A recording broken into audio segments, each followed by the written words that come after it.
My name's Ryan Howe. I think you guys have seen this face on a couple videos. So did I have the same shirt on in the video? I think I had a different sweater on, but it was green, if I remember. Yeah, okay. I just realized that when I was here. I'm like, this is green. I wonder if they're gonna be like, this dude only has one sweater. Like, what's wrong with this guy? But no, my wife, she's redheaded, she likes to put me in green. So, and I was like, it's gonna be cool out there when I flew in from Michigan. So all right, big part about this today is I just wanted to have a little bit of time to talk with you guys about obviously about this piece here, answer any questions you may have about the course, but also, I also want to fill you in a little bit more about why I created this thing as well. I think that's part of the piece there. So, and I only got you for I'm going to basically by the time make sure we're done at the time I'm supposed to be done. I one of the standing rules that I have for most of my meetings is that when the time is done, y'all click off. Just be done, okay? Like you guys have stuff here. If I'm in mid sentence, just imagine the end of the sentence was awesome. That's all I'm asking, okay? It's like but you guys have work to do, and I want to make sure I'm respecting that as well, okay? So when I had to come, I actually created this program, like as I mentioned I've been coaching this for almost 25 years now, give or take. It started as a much smaller version of this. And it was because I was really bad at my job as a supervisor. I was terrible. When I was in the military, my first like group of airmen that they gave me at 20, I was 20 years old. They said, "Here, you've been through this course." And I went, "Okay, where's the training was that like 5 minutes you told me about where the form was and where the pens were." And that was about the extent of it. I didn't have any other leadership stuff. And I was really bad at it. So then I started reading up on the way the military wanted it done, and I still was really bad at it. Like I just was not good at it. Couldn't figure it out. So what I ended up doing was I have my one friend Danny. I won't use her last name. She's asked me not to, but she's a shrink. And I was like, Danny, I was like, can I get on your couch for a minute? I just got to talk about it because it was really bothering me. I'm not the type of person that doesn't. I'm going to say isn't good at what they do, but I can normally figure stuff out, but I could not. There's this, I think the gap was only like maybe this big too. It wasn't very big, but I just couldn't make that gap about why am I terrible at this? And so we sat there on her couch, laid there actually. She had a really nice couch. And I was just like, I don't understand. What am I doing wrong here? And then she mentioned something about, do you understand the way that the human brain works? And I'm like, I think so. And then she started talking, and I'm like, no, I don't. Oh no. And then she got into all the stuff, and I already knew about Maslow's hierarchy of needs, and I knew all these different things, but I was like, oh, wait a minute. All of a sudden that gap just closed up, and I said, okay, now I know what I got to figure out. And I started teaching this. I got this, and I said, yo, everyone, I think I cracked the nut on this. And I talked to my group of supervisors because we all were terrible at it. We couldn't figure out why we sucked, but we were good for military standard, if that tells you anything. And I was like, man, how are we going to get? And I told them, they're like, oh, okay. And all of a sudden, our team started performing better, and we weren't well, we didn't fit the typical military, just yelling at people and not pointing. You can't point at people. That's wrong. But we could use this right down at them, but we stopped doing all those things once we figured out the first portion. Then it was just now applying the structure piece of where we wanted to focus. So when I had both sides of this, I started teaching this. Any chance I could, I was preaching to the choir. Not the choir, I was preaching the good word to whoever I could find. Give me a soapbox.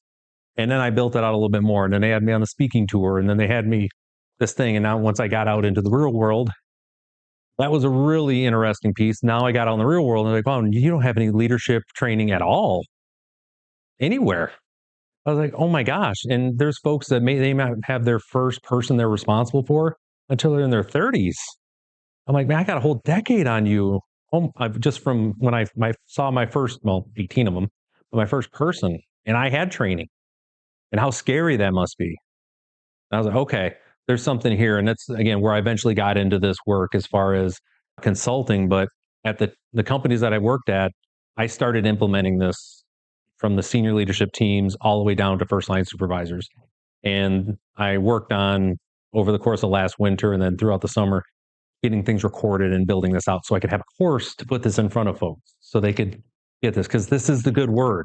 Hopefully you all saw, like, as you were going through this, like, oh, that makes sense. And that's where I just want to be able to kind of highlight some stuff. But so with that, first and foremost, I just want to hear your overall thoughts on, have you been able to hit the ground running at least with some of this stuff? So anybody would like to talk first? You look like you like to talk first. I do. I'm actually pretty excited about this because I am newer to the leadership team here. Mhm. And I was prepping for my one-on-ones last week, and they were my first one-on-ones with my team. Okay. And so I spent a good amount of time taking the steps through this course and prepping for my one-on-ones specifically, Mhm. so that literally I could hit the ground running with my team with this form. Okay. And so have you yet? Yeah. And how'd it go? It was fantastic. Okay. I started every single conversation with "This is your time.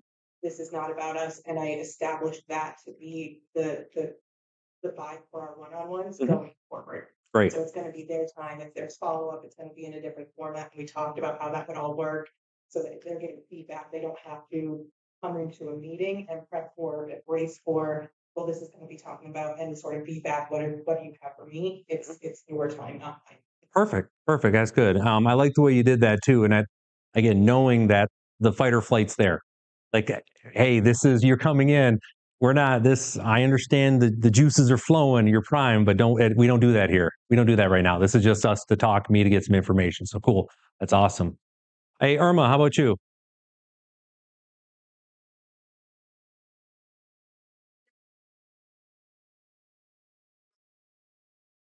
Towards the end of the actual book. Hmm. It's for a coaching session prep checklist, Yes, which is gonna be easy for me because I'm gonna have to perform coaching absolutely. with somebody on my team. And so this helps because it's all factual instead of my emotions and like, my thought, instead of me, emotional. And, you know, my first question would be, why aren't you doing what you need to be doing, right? But Yeah. if that's not gonna get anywhere, and that's not going to be a positive or an impactful coaching session. So keeping the fact keeps my emotions in check, and it's going to make me more effective and probably, hopefully, get an answer instead of getting her to be in a fight or flight Yeah.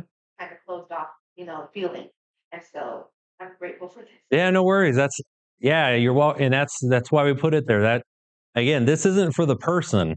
This is for us. Like that's it. End of the day, we want to make sure they're good, but mostly it's just so I can like, okay, how can I keep me from being me and get it about them and the actions they took, and that 45 to 60 seconds that we just got to get them through where they're getting juiced up to the point they realize they're not getting fired. Like that's it's so weird once I got that, I was like, that's why these folks are being angry right off the bat. Back here, fight or flight, juiced up, and they're worried about if they're going to be able to pay their bills. Well, then we're not here for that. I just need you to turn left, not right next time. Oh, cool. High five. All right, let's just work on, I mean, obviously a little more detailed. So that's great. So, Sarah, what about you going through this thing? I see highlights and lots of scribble. Oh my, thank you for writing in it. Did you guys write in the book? Did you write your notes in the book? Okay, good. Thank you. That's Oh, I did. That was the first like intro with my goals on it. So yeah, I spent sticky notes, questions. And one of my favorite things in here is just recently, like kind of got you before I did the test, but Mhm. recently that kind of dawned on me is that whole ego piece, like Yeah.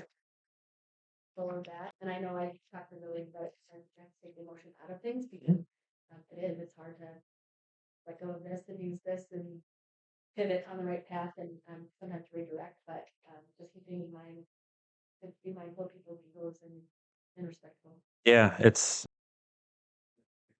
just still amazing to me as I've been going through this. And even now, it's when I'm coaching this in other places, you just hear some of the how nervous people are when they their first time they have to do it. But when I say, "How is it going with this?" And they're like, "Oh, I just followed the checklist." And I'm like, "Yes, that's how we're doing." Ariel, how about you? Use the same thing that I said was the checklist. Mhm. So I had my first mentor slash coaching session that was for about 3 hours. Oh, So to prepare for that, I used the agenda mhm. because I didn't want to get sidetracked. I tend to start rambling and get off topic, and I want to stay strategic and in the time frame. So the agenda I mapped out, and then from there I built like a visual to keep her up to date and like give her something to follow along with, and Mhm. we've been having follow ups ever since then. That's awesome. That's great. That what I tell. I'm not sure if I mentioned in the video or not, but that agenda is like Linus in the security blanket. I Yes, just I made like 2 or 3 copies of yeah. it, and I was like, I'm missing something. I'm missing something. Yep. And I printed out a copy for myself so I could take notes on it and Mhm. follow along with her. And if she needed any feedback that I didn't have answers to, I could note that down as well. That's have a copy of it. So I go back and refer Perfect. to it just to make sure and see, hey, did I tell her this? Did I give her what she needs? Did I follow up with her? Make sure I covered everything. Perfect. I love every bit of that. That's exactly what we want from this product. You know, every person is capable of having a conversation with somebody else. Like we all can do it. And that's really all we're having is a structured conversation about trying to figure out why someone went left instead of right. But first, getting them to just say, what was your thought process behind it? And my goal when I come into these is always about where is there something in training we missed? That's where I always default back to. Is there something in training that we did not get right? And again, from leaders, responsibility is to organize, train, and equip those three things. So it's always come back to was the organization, we not have the hierarchy right? Is the training not correct? Or do we got crappy equipment or not the right equipment to get them what they need? And I like to take those off the table first. Because if it's training we didn't get right, I own that every time. I didn't realize I had to do that. Okay, well, we're going to talk through that then because we're going to retrain you at this moment. That's why I use that story about the safety, the people jumping to go get the stuff there. I That's why I retrained them on the spot. I felt that was a training issue. I knew it wasn't. I knew it was whatever, but everyone understood I'm treating that as a training issue. And but that's how I always addressed it. So that's great. Alexia, what you got for us here? So I think super helpful too, just the whole preparation aspect of it. I kind of do it already, but I guess I didn't think of like how in detail it's best to have these notes on the side because same thing with Ariel, I get sidetracked too. I'm a very personable person, and I think that's it's not a bad thing, but it can be sometimes where things maybe can be misguided. So one of the things that I really did like of the training is coaching is not mentoring. I tend to be a mentor, and I know that I need to be a little bit more of a a Yeah, coach essentially, right? So that was super helpful for me to just kind of differentiate those things and going forward to be more successful and more approachable in my coachings with my team. It did give me a lot of self awareness myself as well to just learn how my team reacts to certain situations, what's their preferred method of communication to be able to discuss these things, mhm, just little things like that to just understand how they learn better and to make sure that I'm helping guide them to learn better and to understand these things and also to just understand it's not bad either. It's a slap on the wrist. It's just a conversation. We want to help improve them. It's about them and helping get them where they want to be. absolutely. And so I absolutely love when you bring up the coaching versus mentoring area. I saw you like, yeah, that's me. And I cannot overstate how many times I wanted people to fight me on that. Like, people, we love mentoring. Oh, look at me. I'm so brilliant and smart up here. I'm going to mentor you and help you. Well, hold on, but you have a responsibility to them. Well, yeah, I just want to mentor. I don't, oh, you're coaching now. Oh, crap. And it's that understanding they have a responsibility to it. That's that big piece there. So, and I've had a lot of folks that that's of the things I get feedback on. There's a lot of folks want to fight me on that piece. And it's okay.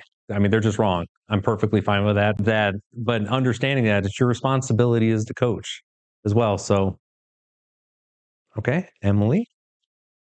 I would say kind of what Alexia just said, just that line of mentoring and coaching. Mhm. I have a hard time kind of setting that boundary. Like, I'm one of you guys, but I need to kind of set that line.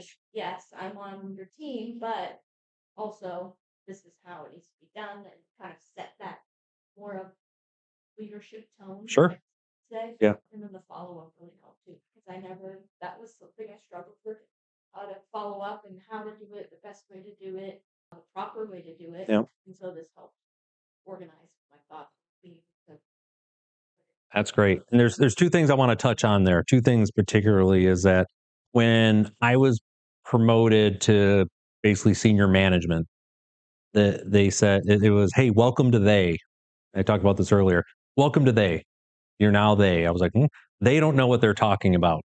They don't understand what it is to do this work. They don't care about us. They don't think they don't they. And I'm like, oh crap, I'm that person now. Oh no. And what our teams don't understand is how much time we actually spend thinking about our teams and how much time we really want to do everything we can to take care of them. Right. But just understand you're they now. Welcome. It's a thankless position to be in. Yeah. Everyone gets excited to be here. You're like, I'm there now, but yeah.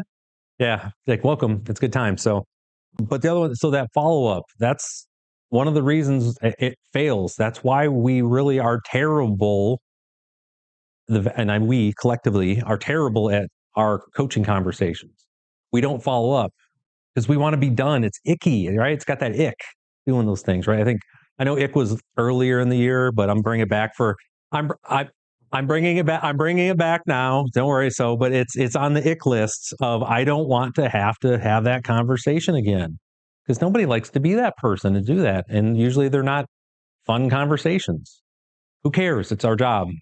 But if we want our people to be successful, we want them to, as I always say, our job as a supervisor, the best responsibility we have as a supervisor is to help people provide for their families. That's really what I love about I've always loved about being in a leadership and supervisory position. I'm helping this person secure some sort of livelihood for themselves or their families. So I'm going to keep following up on this to make sure that they're successful. I just took it as a responsibility that I had. But yeah, if you don't, and also when you do it structured, I'll get right to you in a second, Amanda. We do it in a structured way, it makes it even easier because, and this is the piece where I want to make sure I hit on this. So the reason we have a checklist for everything is you follow the steps, right? Follow your steps down. If something goes sideways with that individual after you talk to them, go back to the checklist and see where that lined up at because there's something in the way that you talked to them, you didn't maybe weren't clear enough, they didn't fully understand, you didn't articulate it the right way, whatever, however you want to say that you can use it for scientific method. That's why we train to checklist, not to understand things. We just want to learn the checklist and follow the checklist. So that's how I used it, and I've trained it for years. Is okay, go and do it. Man, this guy's still going back to this. What happened? X, Y, and Z. Well, here's where X, Y, and Z are at in the checklist. Get them back in here, triple down on these areas here, and make sure they fully understand and make sure it's documented, and then see what happens. And sometimes the way it goes is, and this is, I don't mention this in the video course as well, but when we start having conversations with folks, it's two tracks are being built, unfortunately, at that time. There is the, hey, we're on our way out, we're helping to build a case to exit you out the door, right? And we owe that to HR and just frankly, it's also professional, documenting it and being clear on everything, right? With the goal of, well, hey, they made the correction, now they're over here and heading that direction. Like that's what we want, but ultimately we're doing two tracks, right? But we've got to document as if worst case scenario comes along. But when you've got X, Y, and Z, now for your second piece of paper you're writing up, you can say, this is the second time we've had to discuss this. Specifically, here are the areas that we discussed and these steps, and I can show, makes it a lot cleaner and more and understanding where that's at. So you can do very specific training to take care of that deficiency. That's the other reason that I like it, because if they're saying they're not getting this, I can just hone right in here and get those steps. Like, okay, hey, I got you. Let's go right here. We're just going to retrain this. Now get out there and go do the thing. And that they do the thing, follow up with them, make sure they keep doing the thing. But if they don't do the thing, now you've got a better indicator of something's going on. So that's what you got, Amanda. Really stood out for you. My number one is the recap, which you're really touching on with the follow-up piece. Now that we've talked about this, even if there's a sidetrack, even if there's this, I'm going to bring it all back. A nice little bow on it by recapping what we've discussed and what we've agreed upon going forward. Yeah, absolutely. It's who does what by when. That's where that is. Every time that you're wrapping up a meeting, it's who does what by when. Like that has to be that understood piece there. Cool. I like that a lot. So now that we've had a chance to talk about the things that you liked about it, what didn't I do well enough for you? Where could I have done better? Somebody want to start off? It's okay. And by the way, if everything is fantastic, I mean, I get that. I mean, I know the tests were extremely challenging. So I'd be clear on that. Okay. Yeah, no, they weren't tough at all. I know. But if there's any sort of feedback on this end too, where I can help make it better, like I said, this is 8th edition. I've revised this 8 times. And it's okay if you didn't have anything, it's fine. But what you got, Amanda? Oh, the kind of Mhm. and we relate to that point. I have been in other jobs Mhm. where it wasn't a fight or flight, it was a active, I know where I'm at. I know I'm here for the paycheck and I'm going home after this. So whatever this conversation is going behind me. Okay. I'm not doing it. And that's for me personally and how I felt in the past. And I'm not sure how the approach applies there. So yeah, no, and that's great. So this is, and that I don't, in order to be successful in this course, you have to be in, and that's why I start at the top. So if the leadership hasn't bought into this thing, you'll get your chance. Leadership hasn't bought into this. I don't, it's not, I don't expect there to be a great level of success down at the first line supervisor or the middle management level because there's different expectation at the top. So that's why I come in and I work with leadership teams. They've all been through this. I've and understood exactly how this is supposed to be to manage those expectations. And then it was like, okay, now we can roll this out in a way to the first line supervisors and middle managers, because guess who is going to be coaching those the leadership team if they're not doing things correctly?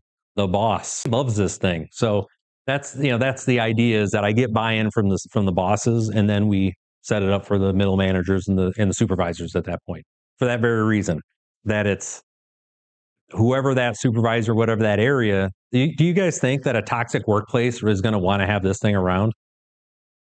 Like, not at all. 'Cause how many? I mean, all they'd be doing is writing each other up, right? Like that, and having conversations. But if they were doing that, then ultimately they'd be fixing things. So to your point, yeah, it doesn't succeed that way. Anything else? I think freeze also fight or flight. There's a kind of you know, Okay. freeze. Okay. That could be some generational thing. I don't know, Okay. but it's new within the past Yeah. year maybe. Okay. So okay, give me the two. Give me the. Oh, no, enough of that. What's the high level piece of it, or what's it? Freeze. Freeze. It's just kind of like you don't have that fight like you want to defend yourself. You don't have the flight where you want to Oh, situation, okay. but instead you're kind of just like don't know what to do. Oh, so yeah, that's the prey reaction. So it's Yeah. what's that?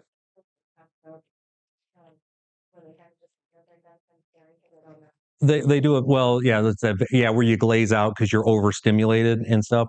But that's a different piece. So think like when you've got deer in the headlights, you come at, and that's where like the prey aspect, where if I freeze, nobody will see me.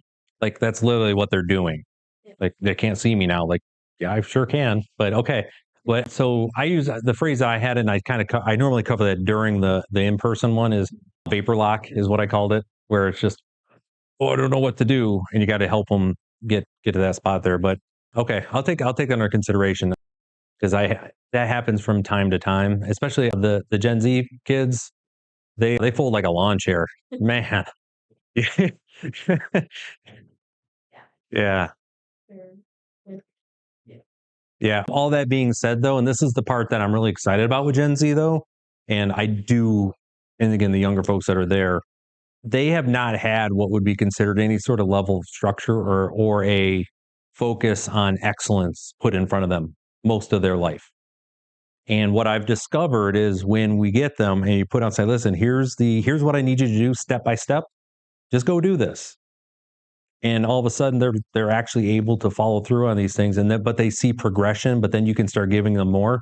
They're hungry for structure and they're hungry to be able to show that they're competent because everybody was awesome at everything they did. There was no one was allowed to be better at anything. Everyone, it was the crabs in a bucket thing. They're going to keep pulling each other down and it was institutionalized. So there is this hunger for a lot of these young men and women to, hey, I can do this and run with it. So that's what I've seen, and a lot of, especially a lot of clients that I have. They're, while yes, many of them blow over at the slightest breeze, if you at least can slow roll them into it, they get their feet real quick and they're off to the races. So that's kind of my hope, is that just because they haven't had experience with it, we bring them in and train them up right, they're going to be really good for us. So that's really, again, other piece about this. Because if you also think, how many times have they been corrected in a healthy way? Do you think that happens in the schools? No. Hey, you didn't turn your paper. Oh, okay. Well, you just, as long as you have it in by the end of the term. Oh, I didn't get it in by the end of the term. Oh, okay. Well, here's your C. You can pass anyways, because the teacher doesn't want to. My daughter's a teacher, so I get to hear about these things. And she wasn't raised that way, so she's watching it happen, and she's like, her head's pounding. So that's what we're dealing with them as well too. So, but thank you for that. I'll take that under. I'm always looking to add some stuff here, especially at the front. By the way, what'd you all think when you opened this thing up and you didn't even get to anything about coaching until halfway through? You're like, my God, he's still talking about brains. What is wrong with this guy? Was that surprising for y'all? I guess, what were your expectations going into this? That's more like, here, we got about 10 more minutes here, or 15. What were your expectations versus what you got? Do you want to go first? I tried not to have expectations. Okay. Them to be, I don't know, not, that sounds rude, but that's what I mean. You're fine. You're fine. Yeah, I didn't sway myself. Okay. Ariel, how about you? I would say the same. That's not. I didn't come in with any expectations, but I want my mind to be free and open Okay. to receive any and everything. Okay. Yeah. So my experience with any type of leadership has been kids or teenagers at restaurants or things like that. Sure. So learning to be a leader in a corporate office setting is something I was eager to learn and experience. So I didn't want to taint that anyway with expectations. Okay. All right. Is that everybody else got a similar piece there? Irma, Amanda, Lexi, everybody? To other trainings that I've had in that aspect where it started with kind of understanding the person first and then moving into, and so it didn't surprise me. Okay. I really like the approach. Okay, great. Awesome. Really good. I tried to write this in a way that I would understand it. That typically takes care of everyone. So that's where I got it. Okay, so let's go through some of the particulars on here. I want to make sure some things I want to hit is this: anytime you need to have a conversation, like by the time that I want to say this here, the way that I coach this should always be around.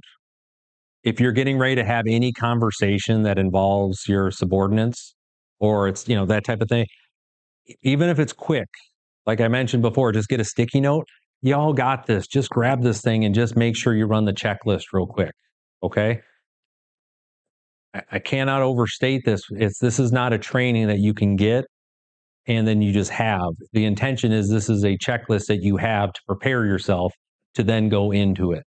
So treat it that way, just like you do at any other part of your job where you've got to follow the checklist to make sure of completion. Treat this the exact same mentality here. And on this, you have your checklist. Like, these were just in the back as like examples. But if you notice, I've got numbers and stuff that are assigned on all of the different areas here. Like, these are checklists in themselves. Like, for the preparation is its own checklist in written form versus the actual, sample form. And so what I want you to make sure you're doing is, after a while, you're just going to hit the regular checklist, but make sure you're going back and rereading in the preparation piece. That's why I have it written that way as a checklist. You can just go say, okay, these are the reasons why I want to make sure I hit all these things. Because if you're having issues, this is meant to help you diagnose the problems. Like I was saying, if you go back and you're struggling in this area, well, go back and read it and think about what you set up. And so it can help you get better at these things. Like, that's really the idea on this piece. It's two different types of checklists. Some people like written, some people just like the visual with little check boxes and notes. Cool. Additionally, I think you probably noticed that, but you starting on the event coaching for correction, development, etc. I intentionally put on there at the top there, underneath the thing, after preparing in accordance with section 5, to remind you that we have to prepare to every single, and if you go back to the actual, like chapter 6 and 7, it says after preparing in accordance with section, I'm trying to signal to you as quick, as loudly as I can. Did you prepare? If not, what are you doing? Don't do this. Go prepare first and prepare in line with the actual structured way. And it's simply just to make sure you're as successful as possible. All right. So lastly, yeah, I may even be able to get you guys out of here a little bit early. I would definitely, so when we talk about Maslow's hierarchy of needs, okay, what I would recommend for all of you, and this is what I talk about supervisors as a whole, when we talk about that food, water, clothing, shelter, right? Those are the main things there's a couple other that are under there, but those are the main ones in a business sense we really should be talking about when it comes to Maslow's hierarchy of needs. And understanding that most people are one paycheck away from running into a problem with that. I don't put this in here lightly, because I know that's a significant emotional event for most everybody. Understand we could be one paycheck away from running into significant financial hardship that could affect our ability to take care of our family. So what I would recommend, and I recommend this every time I have the course in person, if you know this is something that is there for the vast majority of employees, this is not just from first line employees, this is everybody, CEO all the way down. Just because you get more money, they spend more money. It's just what happens. Okay. I always made that something that was important to me, that I worked with my HR, which I worked with my leadership team on. How can I get financial education in here for me and financial education into the area for my teams? Think about the level of productivity that you could have, but also for your teams, if you were able to get them to say, hey, if they have, let's go Dave Ramsey, you got that, I've got that emergency fund and I've got X months saved or whatever it is, how much clearer would the minds be of you and your teams if you were to help them, help yourself, whoever it is, get to an area where finances, that paycheck isn't the thing you're necessarily worried about, and wherever you're at in that level. So this is one where I've just recommended, if I've always found it important for my teams to be like, I got Dave Ramsey books and I've had them out because I'm a Dave Ramsey guy. I started when I was in my mid-20s, beans and rice for a long time, 2 kids, military salary, broke. Okay. But we got to figure it out. And I've done that with all my teams, but I just recommend that piece as well. If you happen to be in the room with HR and you can mention that type of stuff, where financial readiness would be something that would be great to be able to talk with your teams on and provide that, ask that question. But also the things you can do as a supervisor too. Just know where that boundary line is. If you're not sure how to have that, that's what she's here for. Talk with HR about how to effectively have that conversation as well. But also when you start having those conversations, folks will start talking to you. Like, actually, I am struggling here. Okay, well, what's happening, if you don't mind sharing? And it's the weirdest thing ever. Once they start talking, now it's not a secret. That may have been living back. For most of us, that just lives right on the shoulder and just chirping at us. We don't want that. So, and it's the number one issue that most people have is in the finance side of the house. Not that inflation has gone up a bunch in the last couple of years, right? Prices are through the roof. But because we care about our folks, we want to make, I just put that out there as one of our major responsibilities that we have, is to be able to ask that, because they're not going to talk to HR about it until it's too late. But you're with these folks every day. And if you're able to help them figure out a way to, hey, how to get this bill gone, or to start making better choices on their spending or whatever it is, they can come to their own conclusion. You're not going to make them do it.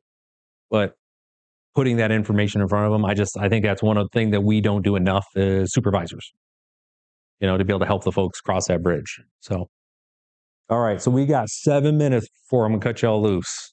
Any last questions? Any last comments before I have one more thing I'm going to have to ask?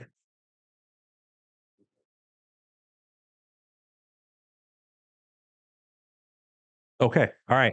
You guys are going to get out earlier then. Cool. Look at that. All right. I'm going to give you back time. That's the way I operate. We love to give back time. So with that, for those that are willing, if you'd be willing to put together a review to help me out on the book itself, just be able to, and if you could send that to Sarah, and Sarah could get that to Michael, and Michael could get that to me, and not to put a task on you like that, but if you could, I would appreciate that. Just something about what you found useful, what you liked about it. Same thing, Emily. Make sure you had that part about the freeze in there as well, just so I have that. And I will sanitize your names. You might be like an AR. I don't know what you're gonna write, Ariel, so maybe you won't make the cut. But either way, it might be AR. It might be AR.